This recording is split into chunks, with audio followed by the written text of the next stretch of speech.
The first shot of the film immediately establishes the many themes present throughout the film. The usage of female mannequins as furniture and milk dispensers serves as an immediate occurrence of a couple omnipresent themes: that of the exploitation and objectification of women, as well as the nature of violence, sexuality, and exploitation in art. The framing of the shot, with Alex and his droogs at the top of the frame, suggests that they're at the top of the world, so to speak, being the most powerful, most dominant people in the room. The shot can also be seen as a microcosm of society at large. It could be indicating that Alex has the highest status that one can have, or alternatively that he fancies himself as such. It could be indicating even further that those at the top, those with real power, are as much gangsters as Alex and his droogs.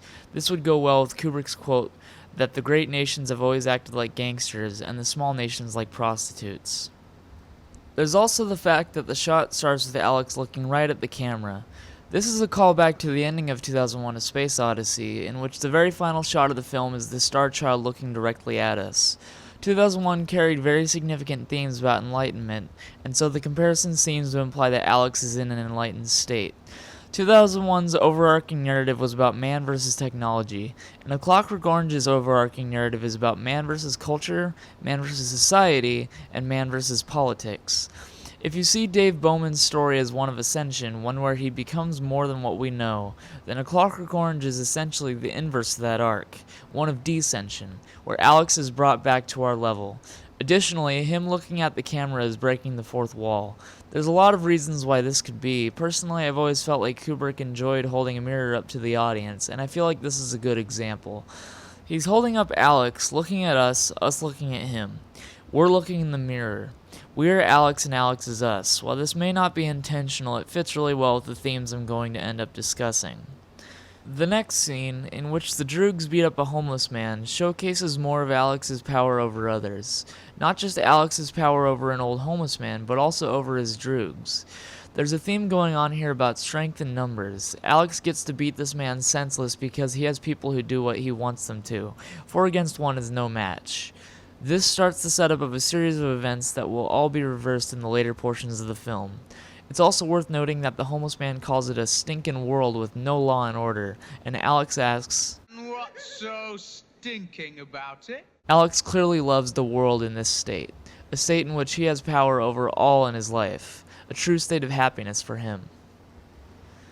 Next we see an abandoned casino theater with some gang members on stage attempting to rape a woman. The usage of a theater serves as a reminder that this is in fact staged and not real, that the film itself is showing fake violence. It also continues the themes of exploitation of women and the presence of violence in art. The violent rape of a woman is entertainment. It's entertainment for the gang members, and it's entertainment for us as viewers.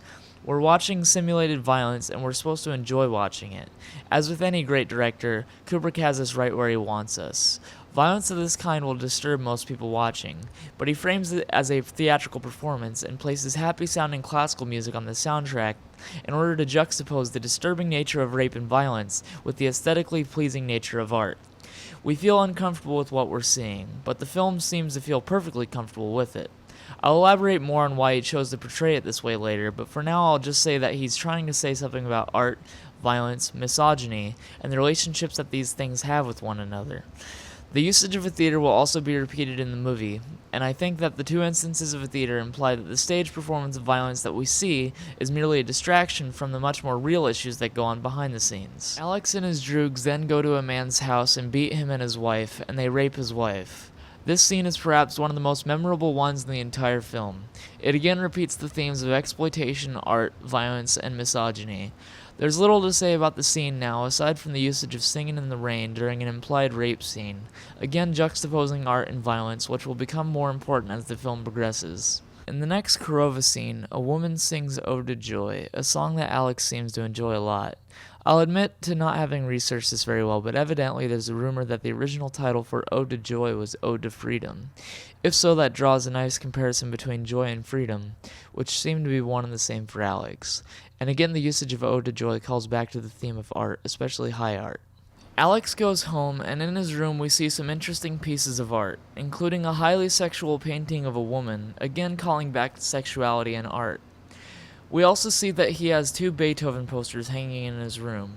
It seems to me like Alex thinks of himself as similar to Beethoven, or at the very least, a great fan of his work. We hear his parents have a conversation that demonstrates that they don't know what Alex is doing when he goes out at night. His mom is convinced of what Alex told her, that he is helping people. Now, it's easy to see this as a lie, but it might be the case that Alex honestly does think of what he's doing as helping people. For example, with the homeless man, he absolutely despises him, thinks of him as worthless, and so it's helping people to hurt someone like him. There's a contrast of high class and low class throughout the film, both in the characters and actions of the film, and in the film's art themes. Alex is the clean, young, handsome, ideal version of what a man should be. Dominant, misogynistic, violent. And the homeless man is the antithesis. Old, dirty, ugly. A failure of society. It's his goal to help by punishing those beneath him. Women, rival gangs, homeless men, older men, and so on. In the next scene, we're introduced to Mr. Deltoid, Alex's post-corrective advisor. This is the first case in the film of someone having power over Alex. Mr. Deltoid does the work for the government, after all. This is also where the themes of man versus politics start to show. Alex is not truly as all-powerful as we've seen. Mr. Deltoid is watching him, and can put him in jail if he slips up. Deltoid even puts Alex into a position similar to the mannequins at the start, and grabs his crotch, asserting sexual power over him too. Deltoid mentions that Alex has a good home and good parents, and wonders why Alex is so corrupted. Forgive me if this is going to come across as too political, but I think now is a good time to bring up what I see as a key theme of A Clockwork Orange, one which I agree with personally. The question arises, what makes Alex do what he does? If we see Alex as a representative of all criminals and evil people, so to speak, then why do they exist? Why can someone have a good home and good loving parents and still turn to a life of physically and sexually violent activity? The answer is presented in the details of A Clockwork Orange. The answer is society at large. It's the culture that creates a criminal. This ties into the very plot of the film. The plot is about a criminal who undergoes an experimental treatment to scientifically force the bad actions out of that criminal. I've always felt like, with things such as the war on drugs, the underlying more complicated problems of why people hurt others or themselves are ignored. Rather than accept accountability for our complacency in creating violent criminals and try to change the system so that we can prevent people from turning to violent crime, we blame the criminals and try to correct them.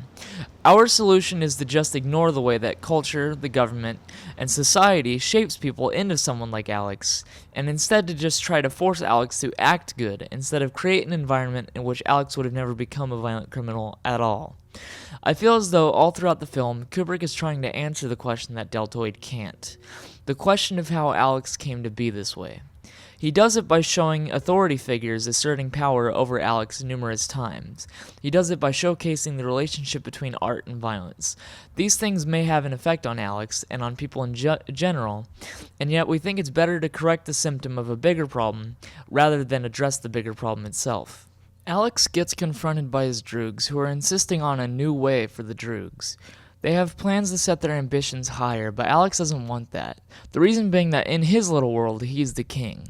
He asserts dominance over them again when he hears Beethoven's Ninth and hurts his droogs. Once again, like with the theater scene, the film is juxtaposing high art with violence. An interesting thing about the alternate world that this film is set in is this sort of sci-fi distortion of high class. How the pop music of the day is a strange, synthesized version of Beethoven's Ninth. How everyone wears wigs similar to powdered wigs, but in bright, unnatural colors. Everyone has paintings of high-class art on the wall, which are all exploiting women's bodies. This again plays into the theme of the blur between high class and low class. The droogs decide to rob an old cat lady's house, and this scene is where we really see the themes of the film being demonstrated best. The woman has several sexually explicit paintings on her walls. Most importantly, we see a woman with something around her mouth and holes cut in her clothes, exposing her breasts. This is precisely what we saw in the earlier rape scene at the writer's home. What I'm getting from this is that Alex got the idea to do that from art pieces such as this one, life imitating art, so to speak. When asking the question of how someone like Alex comes to be the way he is, the details of the world of the film are answering. Art made him this way. Culture made him this way. The artwork around her room and throughout the film in general is sexually explicit and objectifying women's bodies. They're exploiting sex and even hinting towards exploiting violence. Alex learned his ways through the culture around him, thinking highly of art that is misogynistic, pornographic, and violent. It created an association that treating women as objects is the culturally elite thing to do. His authority figures taught him to dominate those weaker than him, and the pop art of the time taught him to view objectification of women as acceptable behavior. Kubrick also may be making a meta-commentary here. He's directly comparing high art, such as in paintings, to the kind of art of filmmaking that he's engaging in. Fittingly, A Clockwork Orange was a very controversial movie, as it portrayed horrible violence in a way that implies that there's aesthetic pleasure to be found in it. But don't other mediums of art do the same thing? When people are offended at Kubrick's portrayal of the objectification of women on the movie screen, why aren't they offended at the same thing on a canvas? This is even hinted at in the film later on, when Alex watches a rape scene on a movie screen during the Ludovico portion of the film. Exploitation of women's bodies is high class when it's painted, but when it's shown on a movie screen in the Ludovico scenes, it's sickening and deplorable. That association between art and things more sinister is not only presented, but subconsciously imprinted on us. After all, many people after seeing the movie now associate Singing in the Rain with the rape scene from earlier. Just as Alex is sickened by Beethoven's Ninth because of the association with the Ludovico effects, we are sickened by Singing in the Rain because of the association with A Clockwork Orange. The film is a satire, and it's asking us to be disturbed by the way it portrays rape and violence as aesthetically pleasing and culturally superior, so that we'll then look at the other works of art in our lives and the culture around us, and think for a second about how violent, dominating, misogynistic art and social standards in our own lives can impact those around us, and create the kinds of people that we see on screen. And A Clockwork Orange was a self-fulfilling prophecy in that it led to copycat crimes. Glamorizing violence and crime had a negative impact on people who saw the film. While it's unfortunate that it happened, it adds more credibility to what the film is trying to say, as both the film's effect on society and the film's commentary on society prompts us to think twice about how much the life around us can influence who we become and what we do. The film is subtly trying to indicate that nothing is original, as we see that Alex's actions at the writer's house may have been influenced by artwork of the time, and earlier we saw graffiti, perhaps put there by Alex and his droogs, perhaps not, but the words written are "suck it and see," and "if it moves, kiss it." These both seem to be referring to oral sex, and when Alex kills the cat lady, he does it by slamming a penis statue into her face, which then shows a flashing image of the mouth on one of the artworks in the room, which also hints at oral sex. Again, there's a possible link of being impressioned by the life around him, and the flashing image of the artwork is again comparing the violence of the film to art.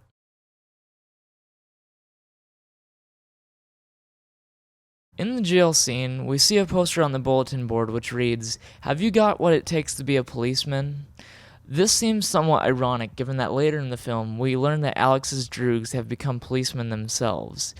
In the scene, we see Deltoid come in to talk to Alex, and at one point he leans in and we see a shot of him close to the camera. This shot may be a callback to the earlier scene in which Alex invades the writer's house. The angle seems to imply dominance. Just as he has dominance over the writer, law enforcement has dominance over him. This starts the film's gradual unraveling of everything we saw in the first segment of the film. Alex is going to have his entire world come crashing down in front of him.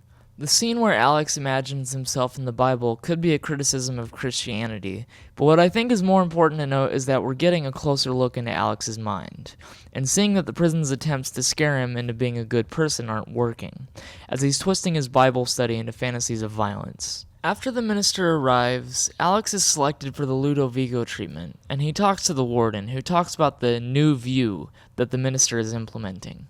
This is similar to Georgie in the first half talking about a new way for the droogs. They were intending to set their ambitions higher when they said that, and it seems like the same case could be made here.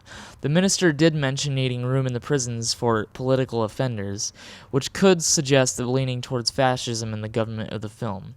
The new way is supposed to set the ambitions for domination higher. Dim and Georgie live up to this when we see them as police officers later, and the implication here might be that the government is setting their ambitions higher. It's really hard when watching A Clockwork Orange to not note both the overt and subtle references to the Nazis, and it's possible that there is a comparison being made here between the government of the film and Nazi Germany, but to be honest, I haven't formed any coherent thoughts on the connection, so I won't go into it in this video. The idea behind the Ludovico technique is to cure criminals, and they do this by removing the ability to do crime. Keep in mind that they aren't removing the will to do crime. They aren't removing the perverted and violent urges that Alex has. They're just removing his ability to act on those urges. I think it's important to note this distinction because it doesn't take into account Alex's psyche, his emotions and well-being. We're seeing that the solution to crime and criminals is Pavlovian conditioning, not an evaluation of what makes someone turn to crime. If you ask me, the best solution for everyone would be to create a circumstance in which people don't wish to do crime. This requires social and cultural change in addition to changes in law and policy.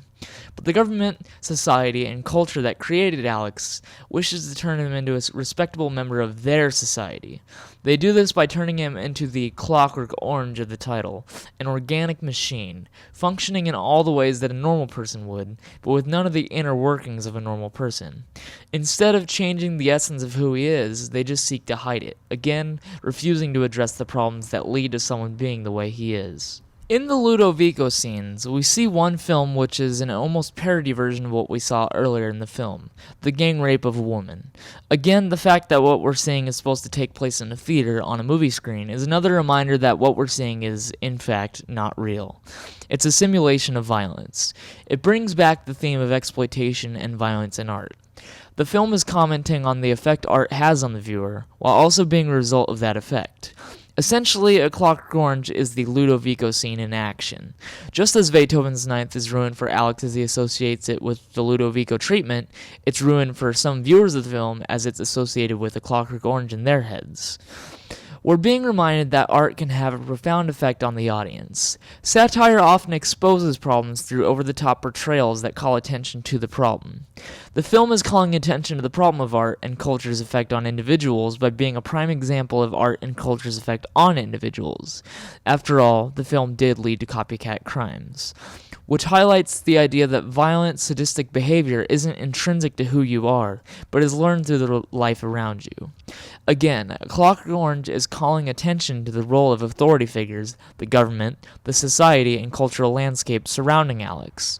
Towards the end of the Ludovico scenes, Alex says that It's wrong because it's like against society. which again calls attention to the themes of man versus society, saying that it's wrong because society disapproves, which is a flawed way of thinking that society as a whole adopts towards criminal behaviors. It's wrong because society doesn't like it. The demonstration of the Ludovico technique takes place on a small stage, which may very much imply that the Ludovico conditioning is again not real, which could be seen as suggesting that the Ludovico treatment doesn't work in the real world, or alternatively that it doesn't work within the world of the film. I feel that now is a good time to bring up one interpretation I've heard with regards to the film, that the Ludovico technique doesn't work, that the government of the film knew that the Ludovico technique didn't actually condition Alex against violence, and that they want to use a technique that doesn't work in order to get more criminals out of the way to make way for political opponents. The explanation being that Alex is under the public's eye and has to play along and pretend like it works in order to be free, because if he becomes violent again, that will prove that the technique doesn't work, and then he'll be thrown back in prison.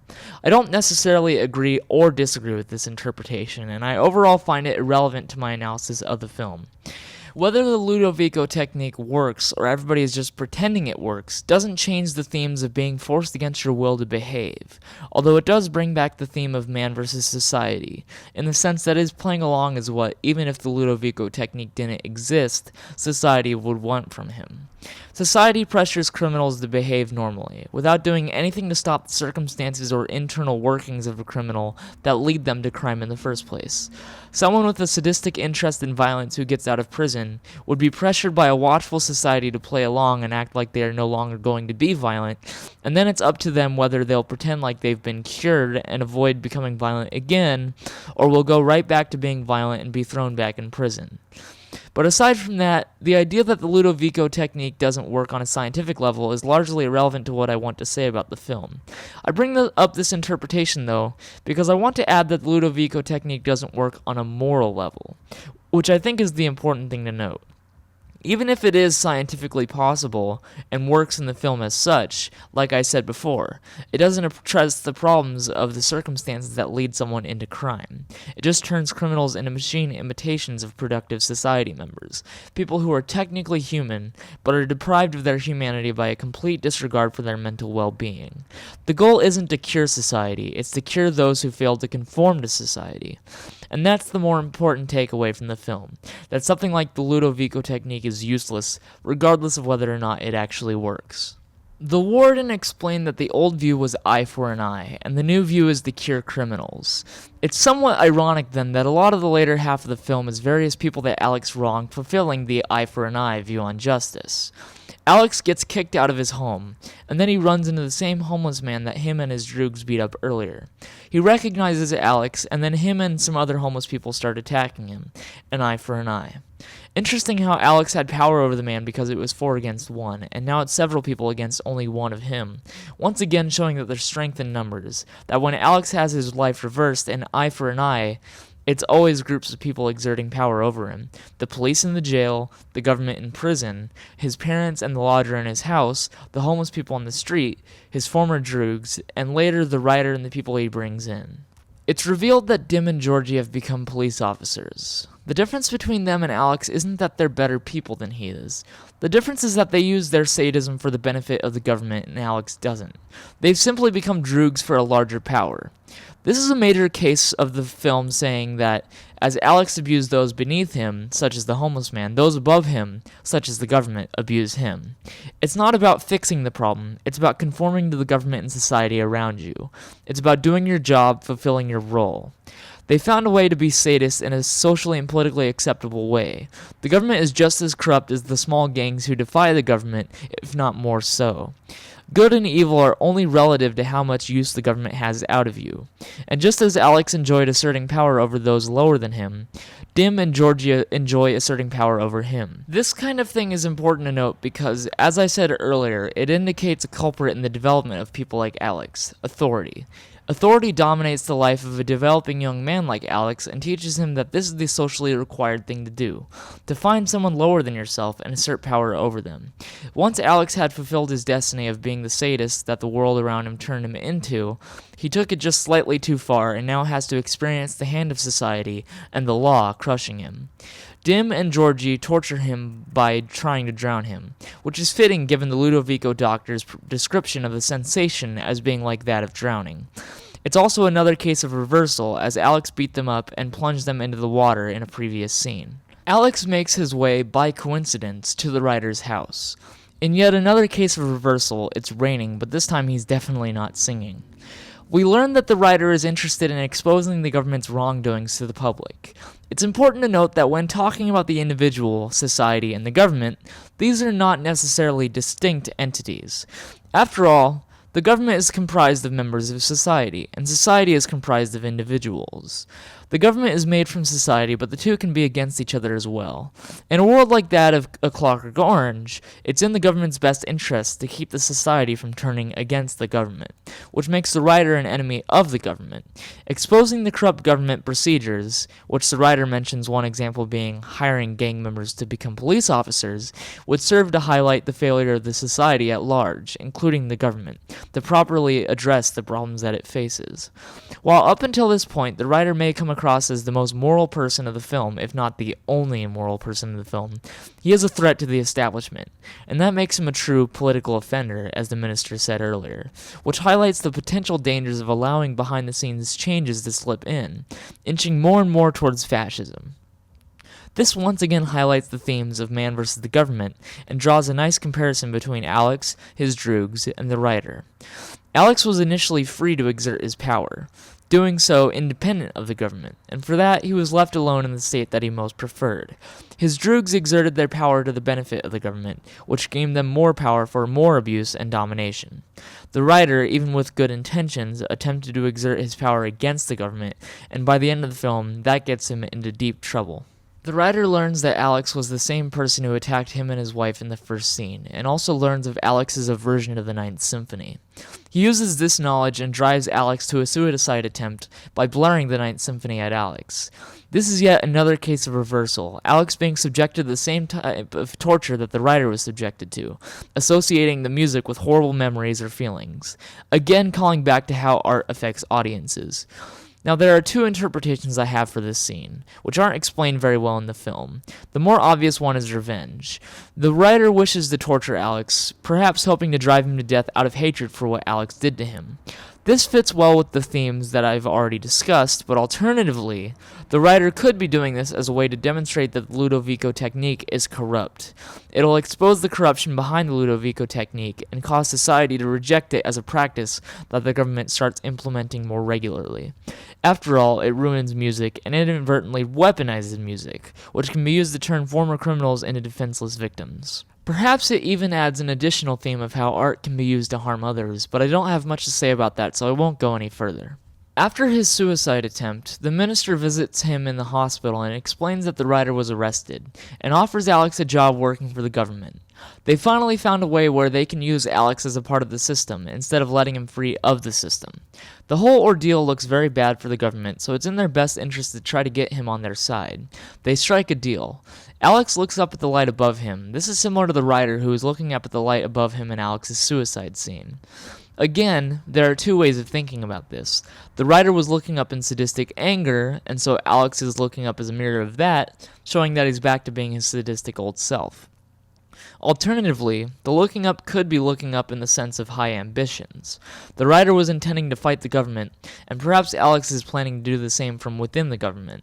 The two aren't mutually exclusive, though. Alex lost the life that he loved, so I'd imagine that his hope is to get revenge on the government, much the same way the writer wanted revenge on him, an eye for an eye. The final shot of the film is Alex having sex with a woman while a crowd of people watch and applaud, and he says, I was cured, all right. in other words, he conformed to the government and society. He didn't get cured of his moral thoughts or behaviors. He just put them into a context that society approves of. What the film seems to be saying overall is that the kind of evil we see in people like Alex is a reflection of the society around us, and is influenced by the government, parents, friends, art, and so on. We can't simply throw people in prison to fix the issue, because for every person we put in prison, a new person will be influenced by the world around them to become a criminal. We can't force them to behave like a productive member of society because at best it deprives them of their humanity, and at worst it won't even work. And an eye for an eye will just leave the whole world blind. We have to hold ourselves, the government, and the society around us accountable for how we allow people like Alex to come into existence, and work to remove the will to do violence, not just the ability. The film also calls into question the nature of art and the morals it teaches people, whether intentionally or not. In this sense, it seems to be saying an implicit feminist statement in regards to our dehumanization and objectification of women through art and through more direct means such as rape, as well as how dehumanizing women through art can influence people to commit acts such as rape. A sentiment that was validated further by the copycat crimes that arose after the release of this film. It wants to point to the hypocrisy of people who value art that degrades people, while simultaneously abhorring the literal degradation of people through violent means. It criticizes the society around Alex as being no better than himself, as they were driven to their aggression just as he was, with light suggestions that Alex is being mistreated by the authority figures in his life, such as Mr. Deltoid. The film repeats Kubrick's major theme over his career of power and how it corrupts people, with the hierarchy of abuse. My final thoughts on the film are that it's a masterpiece of filmmaking and storytelling. Kubrick has a knack for iconography, and this film is one of many examples. I always find something new to appreciate when watching it, and would highly recommend it to anyone who can stomach some of the content and themes that the film presents. It's probably my third favorite film behind 2001: A Space Odyssey and The Shining. I hope my analysis made sense and was enjoyable. I welcome any comments and discussion, and look forward to whatever project is coming next. Until then, thanks for watching, and I'll see you next time.